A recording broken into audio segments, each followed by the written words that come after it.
Bismillahirrahmanirrahim. Assalamualaikum warahmatullahi wabarakatuh. Perkenalkan saya Atwar Bajari, Wakil Dekan Bidang Pembelajaran, Kemahasiswaan dan Alumni Fakultas Ilmu Komunikasi. Pertama-tama saya ingin mengucapkan selamat datang bagi para mahasiswa baru di Fakultas tercinta, Fakultas Ilmu Komunikasi, Universitas Padjadjaran. Saya sebagai Wakil Dekan 1 dalam pelaksanaan program kegiatan di Kewakil Dekan Satuan dibantu oleh 2 manajer, yaitu Pak Agus Setiaman yang mengendalikan manajer pembelajaran, kemahasiswaan, hubungan dan alumni, serta Pak FX Ari Agung Prastowo yang mengelola atau menata kemanajeran bidang riset, inovasi dan kemitraan. Para mahasiswa baru yang saya cintai, pertama-tama ketika memasuki atau menjadi mahasiswa baru, yang harus dilakukan adalah, atau yang paling pertama harus diutamakan adalah, Anda akan dibimbing oleh seorang dosen wali dan dibimbing pada saat pekan perwalian, di mana setiap mahasiswa memiliki dosen wali akademik yang akan ditetapkan oleh fakultas. Dosen wali akademik berperan dalam membimbing akademik serta proses penyelesaian studi di Fakultas Ilmu Komunikasi. Apabila ada masalah akademik, Anda sekalian jangan segan-segan untuk menghubungi wali akademik. Bahkan mungkin setiap saat Anda boleh mengontak dosen wali akademik.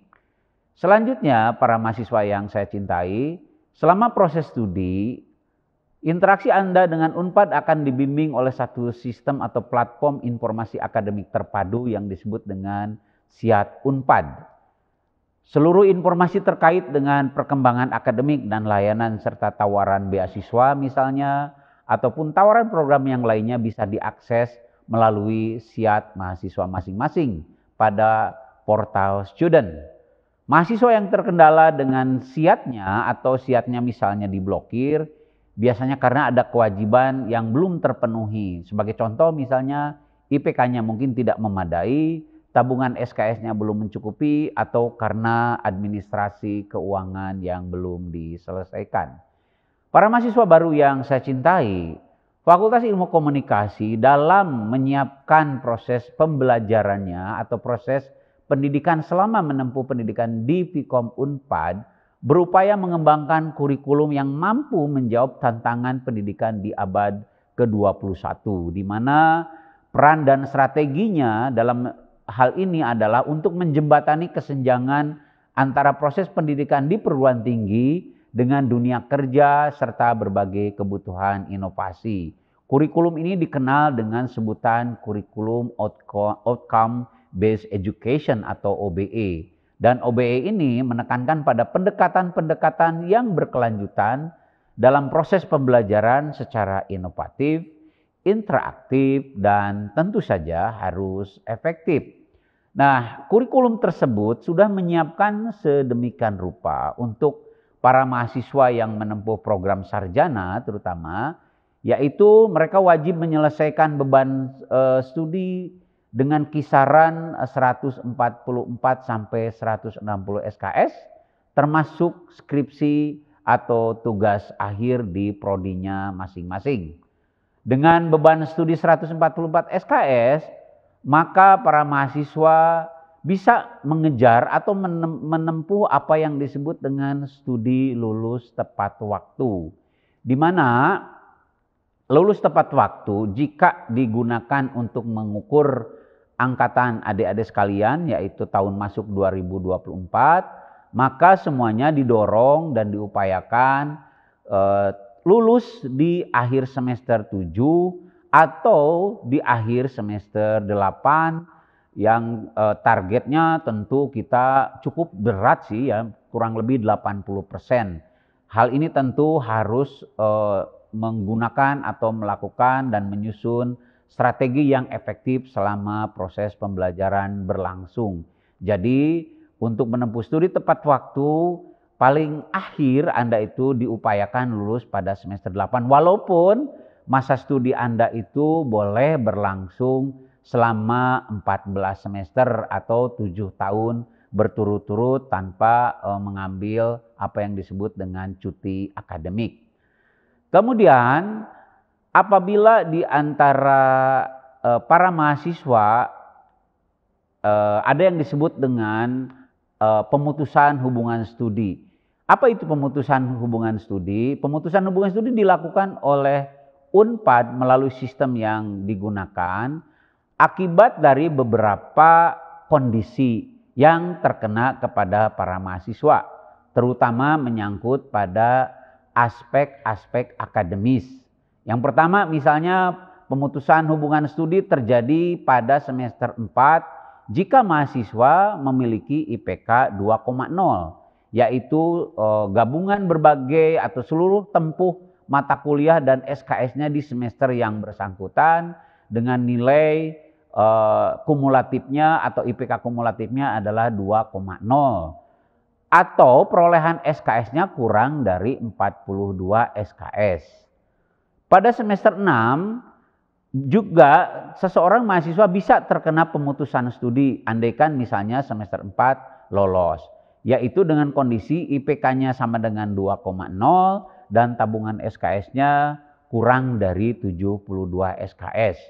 Selanjutnya pemutusan studi masih bisa berlangsung andaikan pada semester 14 para mahasiswa atau mahasiswa yang bersangkutan tidak mampu menyelesaikan studi. Misalnya mereka tidak mampu menyelesaikan skripsi atau ada beberapa mata kuliah yang tidak bisa mendapatkan nilai minimal seperti nilai D atau nilai C. Nah, hal ini tentu mudah-mudahan tidak dialami oleh para mahasiswa baru sekalian. Mudah-mudahan Anda bisa lolos seluruhnya menjadi sarjana ilmu komunikasi. Ada mahasiswa baru yang saya cintai. Seseorang disebut mahasiswa di Universitas Padjadjaran, khususnya di Vkom Unpad, bisa dilihat dari yang pertama, jika mereka itu melakukan registrasi setiap semester. Dan tagihan untuk registrasi, biasanya kan registrasi berkaitan dengan pembayaran uang kuliah ya, yang bisa dilihat melalui SIAT. Dan tentu mereka harus melakukan pembayaran secara tertib, secara rutin setiap semester, melalui bank yang sudah ditunjuk oleh Universitas Padjadjaran. Dan registrasi mahasiswa bisa dilakukan apabila yang bersangkutan tentu memiliki PAUS ID sebagai mahasiswa Unpad. PAUS ID ini biasanya sudah dimiliki ketika para mahasiswa baru sudah melakukan registrasi dan mendapatkan nomor induk mahasiswa atau NPM para mahasiswa sekalian. Kemudian jika kita mencoba masuk kepada model pembelajaran yang berlangsung di Vkom Unpad dengan model kurikulum OBE. OBE ini adalah model kurikulum yang sebenarnya sudah dikomparasi dengan studi-studi ilmu komunikasi, media, dan juga library science secara internasional. Apalagi kan seperti kita ketahui Vkom Unpad ini program S1-nya sebagian besar sudah mendapatkan rekognisi atau pengakuan dari lembaga akreditasi internasional yaitu AKAS. Di mana salah satu yang dinilainya adalah penerapan metode pembelajaran yang sesuai dengan kurikulum standar internasional. Yaitu diantaranya adalah para dosen harus menggunakan model pembelajaran Student Centered Learning atau SCL, Delivery Method of Learning, Transformative Learning, Project-Based Learning, dan studi kasus. Secara operasional model-model atau metode pembelajaran ini bisa Anda lihat pada kurikulum di prodi masing-masing yang sudah bisa di-download atau bisa dilihat pada website program studi di seluruh program studi di Vkom Unpad.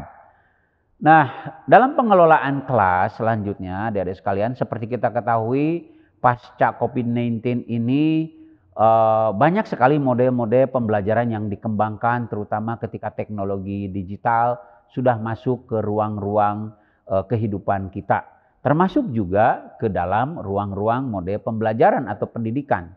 Oleh karena itu pada era digital saat ini atau pada era teknologi komunikasi dan informasi ini, beberapa model pengelolaan kelas yang digunakan. Pertama adalah daring, kedua luring, dan yang ketiga adalah hybrid. Secara daring misalnya kita menggunakan aplikasi yang relevan yang bisa digunakan untuk tatap muka secara virtual, misalnya menggunakan Zoom. Kemudian secara luring kita juga sudah dilakukan pada saat COVID sudah beres begitu ya, sudah normal kembali, di mana kita mengutamakan pertemuan-pertemuan secara langsung antara dosen dengan para mahasiswa dan juga tentu antara para mahasiswa dengan para mahasiswa. Dan yang ketiga adalah model hybrid, yaitu penggabungan antara daring dan luring. Biasanya dosen akan memanage sedemikian rupa pertemuan komposisi antara mahasiswa yang daring berapa persen dan komposisi mahasiswa yang hadir secara langsung di tempat atau di kampus berapa persen. Itu biasanya juga dilakukan oleh para dosen dengan teknologi yang dimiliki. Nah, adik-adik sekalian, para mahasiswa baru yang saya cintai, memang kita dituntut untuk menyelesaikan studi tepat waktu, atau bahkan di antara mereka ada yang cepat waktu ya. Tetapi tentu sebagai mahasiswa juga harus dibekali dengan kemampuan-kemampuan yang lainnya, yaitu mengembangkan minat dan bakat yang akan memperkaya kecerdasan, terutama kecerdasan emosional kalian ketika lolos atau lulus maksud saya, menjadi alumni dari Vkom Unpad. Diupayakan bahwa kegiatan kemahasiswaan ini bersinergi dengan kegiatan akademik. Dan yang kedua, kegiatan kemahasiswaan ini diarahkan pada pencapaian prestasi mahasiswa dalam kompetisi dan peningkatan kompetisi maksud saya dan peningkatan soft skill. Kemudian kegiatan kemahasiswaan diarahkan oleh manajer akademik, kemahasiswaan, dan hubungan alumni melalui organisasi kemahasiswaan. Sementara kegiatan kemahasiswaan yang terkait dengan kerjasama akan dibimbing dan diarahkan oleh manajer riset, inovasi, dan kemitraan. Jadi dua manajer ini bisa saling berkolaborasi untuk membantu Anda dalam meningkatkan soft skill yang bermanfaat ketika sudah menjadi alumni. Seperti kita ketahui bahwa dalam kegiatan kemahasiswaan ini Vkom Unpad memiliki berbagai prestasi baik nasional, internasional, bahkan tentu juga di tingkat regional pun mereka banyak memiliki prestasi-prestasi yang membanggakan. Nanti adik-adik para mahasiswa baru atau anak-anakku yang saya cintai bisa memilih beberapa organisasi yang sudah hidup di lingkungan kita seperti BEM, Badan Eksekutif Mahasiswa, BPM, HIMA, Biro Kerohanian Islam atau BKI, Ikatan Mahasiswa Kristen Katolik, kemudian sinematografi, fotografi kampus KJ21, kemudian KAPA, LPPM Jatinangor, komunitas musik dan musik Vkom, kelompok grafis Vkom, bola basket Vkom, serta juga Communication Soccer Mighty Club atau Cosmic, atau mungkin bagi mereka yang senang dengan sepak bola. Nah, seluruh kegiatan ini tentu diupayakan seperti tadi saya bilang untuk membangun sinergi antara kegiatan edukasi atau pembelajaran yang membangun kognisi mahasiswa yang cerdas di satu sisi dan membangun soft skill di sisi yang lain di mana Anda memiliki kecerdasan emosional yang sangat bermanfaat ketika Anda lulus dari Universitas Padjadjaran. Saya kira itu yang bisa saya sampaikan. Sekali lagi selamat datang di Vkom Unpad, kampus yang menyenangkan, kampus tempat di mana Anda menempa seluruh kemampuan Anda dan meningkatkan kecerdasan serta soft skill Anda untuk menjadi alumni yang berhasil bagi bangsa dan negara. Terima kasih. Assalamualaikum warahmatullahi wabarakatuh.